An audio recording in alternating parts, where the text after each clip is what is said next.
Август айында поликлиникада диспансеризация кабинеты эшли башлады. Биредә тикшерү үтәргә тиешле кешенең документлары тутырыла, сораштыру үткәрелә, кан басымы үлчәнә. 2024 елда план буенча безнең районда 6849 райондашыбыз диспансеризация үтәргә тиеш. Бүгенге көндә безнең 6577 райондашыбыз бу чараларны үтте.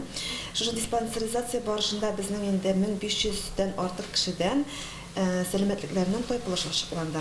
Һәм алар инде өстәмә тикшерүләр үтеп бирәләр бу көннәрдә. Профилактик бүлмәсендә диспансеризация үтү райондашларыбызга каралган.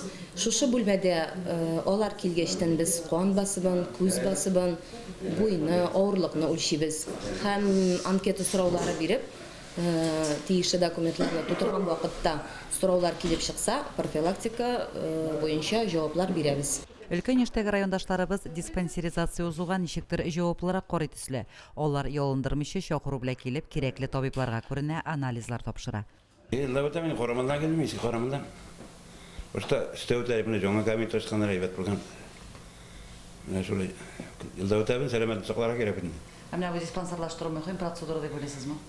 Менде булмаган жерлерін ошасы білмәгән жерлеріне үзеңнең сәлемәтлегеңне беләсең. Табиблар билгеләп үтүенчә, тикшерү үткән райондашларыбызның шок тыйында сәламәтлекләр белән бәйле проблемалар табылган. Алар җентекләп карауны таләп итә. Хотел бы акцентировать внимание именно на так называемом исследовании кал на скрытую кровь. Называется исследование в рамках онкоскрининга. Всего у нас по району направлено более 3000 образцов исследований. Эти исследования проводятся в городе Набережные Челны. Соответственно, около 300 человек имеют отклонение от нормы, то есть показатель завышен.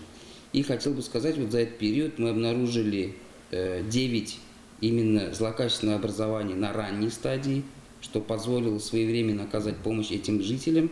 Диспансеризациянең беренче этабында анкета тутырыла, кан басымы, гәүдә авырлыгы, кан анализы тикшерелә, йөрәк эшчәнлеге яздырыла, күз басымы үлчәнә. Медицина тикшерү үтәр өчен райондашларыбыз иң элек поликлиниканың 151 кабинетына мөрәҗәгать итәргә тиеш. Диспансеризацияны үтелүген инде һәр кеше үзе аңласын, аның файдасы бик күп. Һәм инде безнең райондашларыбызга уңайлы булсын өчен безнең поликлиниканың кергән ишектән башлап диспансеризация кабинетына хәтле безнең аяк эзләре ясалган. Алар сары төстә бик матур сигнал булып торалар. Һәм туры шушы 151 бүлмәгә килсәләр, алар беркайчан да ялгышмаячаклар. Кайгыртугына түгел, игътибарда бу. Диспансеризацияннан соң кешенең авыру дәрәҗәсе ачыклана һәм дәвалау ысуллары билгеләнә. Авыруны белми йөргәнче кисәтү күпкә яхшырак. Лилия Шәймиева, Динар Нуртдинов, Мөслим телевидениесе.